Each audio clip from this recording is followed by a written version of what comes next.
everybody to work until it came time for me to talk to my daughters. I've got one daughter who's just like her father. She is very intelligent, she's methodical, she's logical, she's an accountant, but she should have been an attorney because she asks thousands of questions. And so as we got ready to, the reason I'm saying this is because when you go through this journey, it's so important that you bring people along with you. For whatever reason, we want to hide it. We want to put it under the rug. I don't want anybody to know it's in my body. I don't want to bother my children. I don't want to bother my husband. Wrong.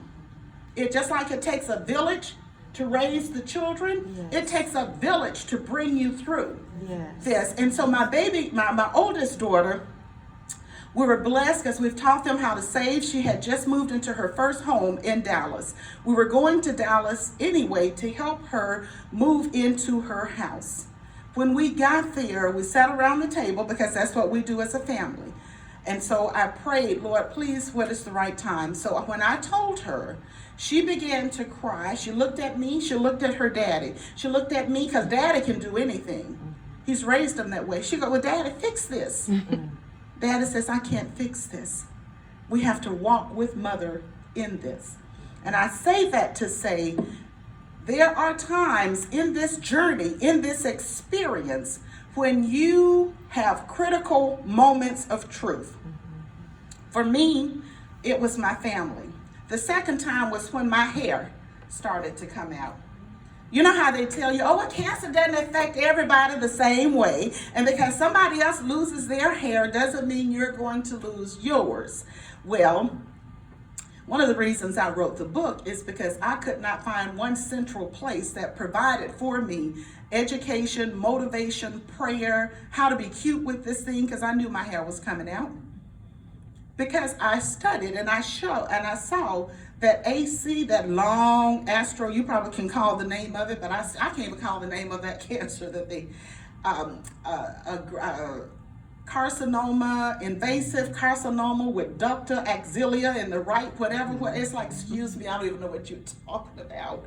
But anyway, I knew that AC was going to cause my hair to come out. Sure enough, my second treatment, I brushed my hair. Because see, I go back when I was a little girl. When I was a little girl, Mama used to put it up into pigtails, little part down the center, cute little pigtails with the bows on it. And so all I can see, you know how we are about our hair as women in general. If the hair is not right, nothing else is right. So when I brush, this is the reality of what cancer does to you, and that you have to face it. It's just a journey. It's a journey just like if you're having financial problems. I've got a journey. I need to figure out how to get out of debt, how I'm going to control it, what plans I'm going to put in place. It's like a bad relationship. I've got to acknowledge it's a bad relationship. I got to figure out how I'm going to deal with it, how I'm going to come out of it, what's going to be my treatment. That's how I embrace this. It's just another journey that God has chosen for me to take. So sure enough, I brushed, handful of hair. I brushed on the other side as the tears are flowing down. That's the reality. I called my husband, Michael. He said, what? Bring the clippers. Shave every bit of it off, because I am not going to be held hostage to cancer. It's a mental thing. If I can tell you nothing more when I leave here, know that it is a mental thing. Yes, it impacted your body. I went through 16 rounds of chemotherapy.